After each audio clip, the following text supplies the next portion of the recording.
Can a family engage a loved one into a recovery journey or a healing journey? I believe that a family can. I know this because I've seen other families do it. But I know in my even saying this, I'm going against the grain of rational thinking in the culture, which is the norm is that families, they enable addiction, and that's a myopic focus on the problem.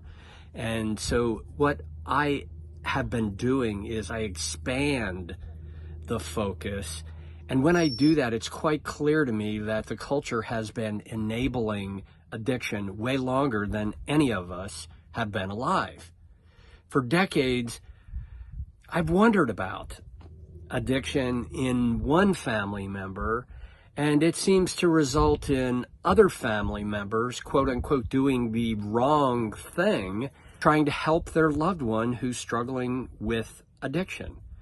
And so by wrong thing, I'm enabling old patterns that reinforce addiction. And I have wondered, how do all these families know how to do, quote unquote, the wrong thing? Where did they learn that from?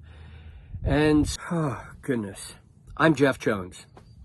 And because addiction was in my extended family, really from a child, I have thought about these questions all of my life, consciously, for many, many decades.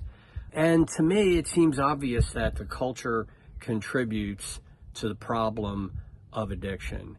And I've been thinking about this for a long time, so it's easy for me to say that, and that is my perspective.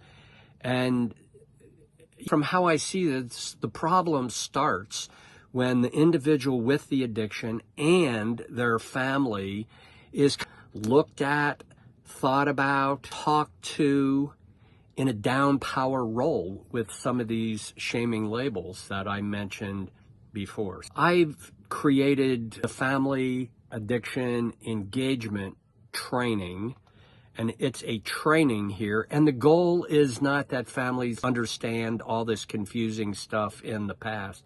The goal is that families know that it's there and it trickles down and it gets in their family, every family, and it's confusing. The goal is for families to learn what's going on, to make some changes, and they meaning the family, becomes a significant part of the solution. And I know this is possible. I've done it with other families. I see the power here. And I also know that there's no one size fits all. I can just say, do this, do this, do this, and every family is going to be the same. That's not going to happen. Know that that I strive to not to just tell people what to do. And the exception to that is the closer someone is to danger, then I am going to say something to help them get out of danger.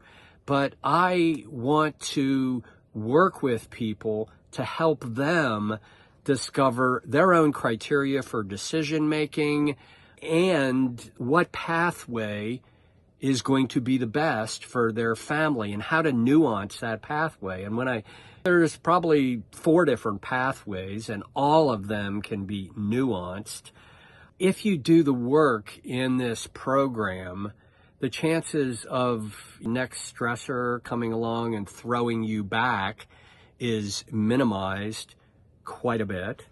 And if you do get thrown back, you'll be able to get unstuck, likely by yourself or with a minimal amount of help from someone else like myself and coaching groups. I'll say more about that in a minute, but the family addiction engagement training, it's a 6-week do-it-yourself online education process, and there's videos, there's resources, And there's field work, there's exercises that I invite people to go through.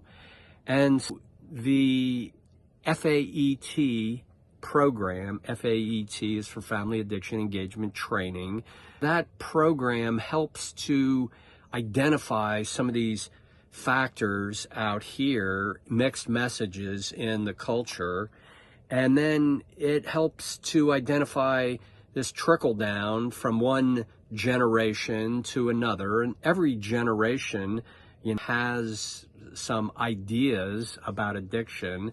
The culture has some ideas about addiction, that those mainstream messages filter down to families, and then families carry them from one generation to the next and pass them along with like beliefs, worldview, communication, language, relational power dynamics, etc., etc.